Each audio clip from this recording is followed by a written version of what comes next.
Hello guys, welcome to back my YouTube channel. तो कैसे आप सभी, आई होप आप सभी अच्छे होंगे, अच्छे से अपनी पढ़ाई को कंटिन्यू कर रहे होंगे। तो आज हम क्लास 12 की एक्सरसाइज 6.1 का क्वेश्चन नंबर 7 स्टार्ट करने वाले हैं।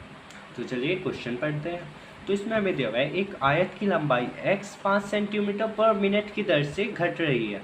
ठीक है, इस बार ध्यान दीजिएगा, हमें दिया हुआ है कि वो घट रही है, उसकी जो लंबाई है x वो घट रही है और चौड़ाई जो है y वो 4 सेंटीमीटर पर मिनट की दर से बढ़ रही है।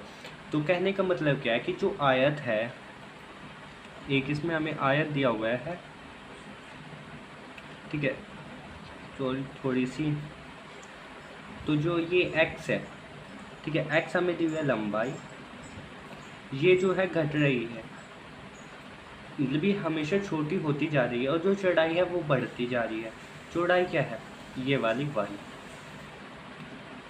ठीक है। तो इसने दिया हुआ है कि पर मिनट के हिसाब से जो इसकी x है, यानी इसकी जो लंबाई है वो क्या है, हर मिनट कम होती जा रही है, यानी छोटी होती जा रही है।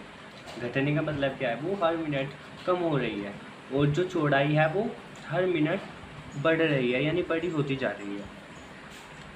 तो जब x is equal to 8 centimetre और y is equal to 6 centimetre हो, यानी हमें x की वैल्यू दी हुई है 8 और y की वैल्यू दी हुई है 6, तब हमें आयत के, इसमें एक क्वेश्चन में हमें दो क्वेश्चन दिए हुए हैं, यानी पहले तो हमें परिमाप में परिवर्तन की दर ज्ञात करनी है और फिर हमें ज्ञात करना है क्षेत्रफल के परिवर्तन की दर। ठीक है, तो पहले ए ऑप्शन करते हैं। अब देखते हैं हमें दिया हुआ क्या है। सबसे पहले हमें दे दिया गया है dx/dt, परिवर्तन की दर यही तो होती है और हमें परिवर्तन की दर कितनी दी हुई है, 5 सेंटीमीटर पर मिनट। तो क्या हमें इसे ऐसे लिखना सही होगा? नहीं, क्योंकि इसने हमें बताया कि जो परिवर्तन की दर है वो घट रही है, तो हमें कैसे पता लगेगा घट रही है? तो इसके आगे हमें निशान लगाना होगा माइनस का, क्योंकि वो हमेशा घटती जा रही है, लेस होती जा रही है। फिर हमें दिया है इसने dy/dt, यानी इसकी चौड़ाई में जो है परिवर्तन की दर कितनी है, 4 सेंटीमीटर पर मिनट।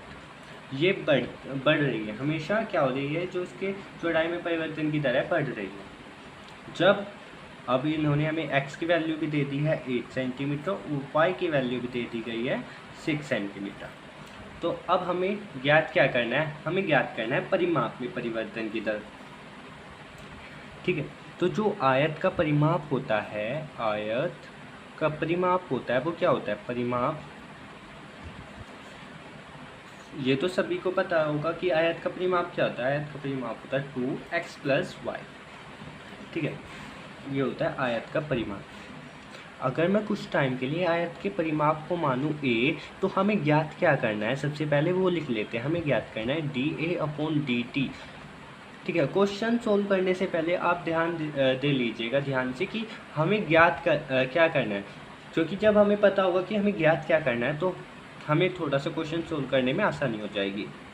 तब a की वैल्यू dA/dt में रख देते हैं। तो अगर हम इसमें a की वैल्यू पुट करेंगे तो ये हो जाएगा 2x + y। अब इसमें से हमारे पास जो 2 है वो एक कांस्टेंट है, तो ये बाहर आ जाएगा 2dt/x + d/dt y। तो ये x + y है। ठीक है, ये क्या बचा यहाँ पे, dtx + y। तो ये प्लस में है, अगर ये माइनस में होता तो भी हम इसका अलग अलग डिफ्रेंशिएशन कर लेते, क्योंकि अगर हम अलग अलग डिफ्रेंशिएशन करेंगे तो हमारे लिए थोड़ा आसान हो जाएगा। तो dA/dt = 2। क्या आपको dx/dt की वैल्यू पता है? यस, पता है। क्या है, -5 प्लस dy/dt की वैल्यू क्या है, 4, तो +4 = सॉल्व करेंगे तो ये आएगा -5 में जब हम 4 को ऐड करेंगे आएगा -1।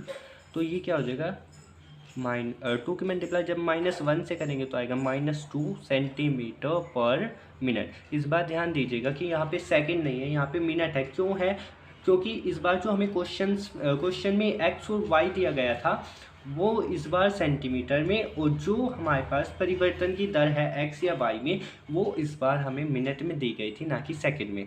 तो जिस हिसाब से हमें क्वेश्चन दिया जाएगा उसी हिसाब से हम उसका आंसर फाइंड आउट करेंगे।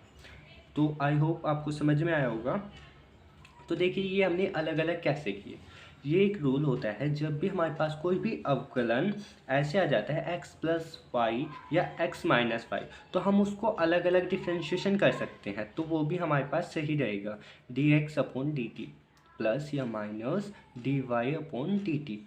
ध्यान रखिएगा जब ये ब्रैकेट में हो, अगर ये ब्रैकेट के बाहर हुए तो इसका मतलब होगा कि x का अवकलन, और उस x का अवकलन करने के बाद आई होप सो आप समझ रहे होंगे कि जब ये ऐसे हो x प्लस माइनस वाई, तो इसका मतलब रहेगा कि पहले हमें x का अवकलन करना है और उसमें फिर y को ऐड करना है, ठीक है। लेकिन जब क्वेश्चन ऐसा आए d अपॉन डी टी और यहाँ पे ब्रैकेट में x प्लस माइनस वाई, तो तब हम उसका अलग अलग डिफ्रेंशिएशन कर सकते हैं। आपने देखा कि हमने जब इसका अलग अलग डिफ्रेंशिएशन किया तो कितना आसानी से इसका आंसर आ गया। अब हम सोल्व करते हैं इसके बी पार्ट को। तो जो इसका बी पार्ट है उसमें हमें ज्ञात करना है आयत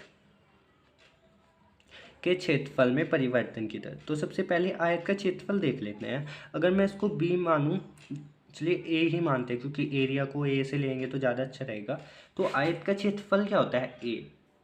आयत का क्षेत्रफल होता है एल इंटू बी, लेकिन यहाँ पे एक्स वाई दिया गया है तो इसको लिख सकते हैं एक्स इंटू वाई।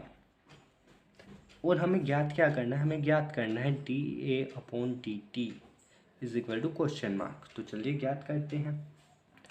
तो आपको पता ही होगा, आप तो कैसे ज्ञात करते हैं? सिंपल, हम ए की वैल्यू पुट कर देंगे जो कि है X into Y upon D T.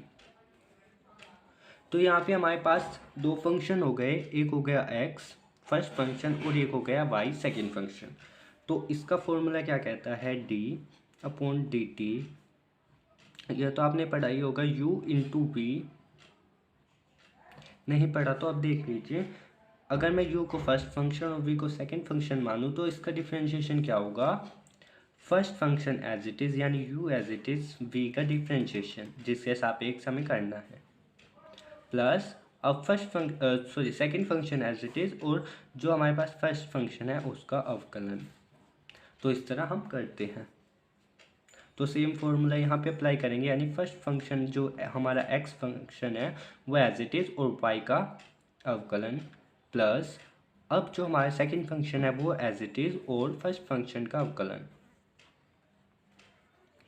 तो x की वैल्यू हमें दी गई है, x की वैल्यू दी गई है हमें 8, और y की वैल्यू हमें दी गई है क्या? D Y upon D T की वैल्यू दी गई है हमें 4, प्लस y की वैल्यू हमें दी गई है 6 सेंटीमीटर, और जो D X upon D T है वो है -5। आप देखिए क्वेश्चन में ज़रा क्या दिया हुआ है हमें, D X upon D T is equal to -5 centimetre per minute, और D Y upon D T is equal to 4 centimetre, और एक्स दिया हुआ है हमें 8 सेंटीमीटर और वाई दिया हुआ है हमें 6 सेंटीमीटर। तो हमने यहाँ पे पुट कर लिया। अब कर देते हैं इसको solve. D A upon D T, 8 4 ज़ा 24 प्लस 6 की मल्टीप्लाई जब हम -5 के साथ करेंगे तो आएगा -30।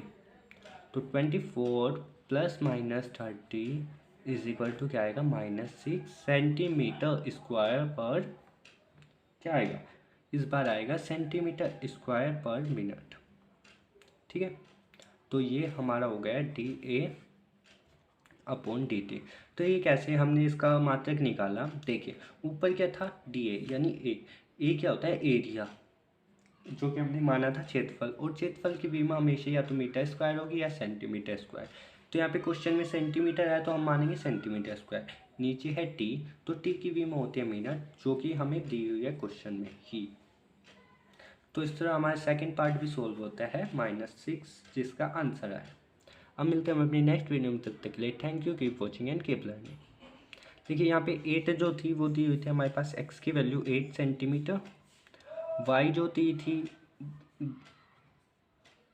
दिया गया था हमें दिया गया था 6, और D X upon D T दिया गया था हमें -5, और D Y upon D T हमें दिया गया था 4 centimetre per minute, centimetre per minute, cos 6 centimetre.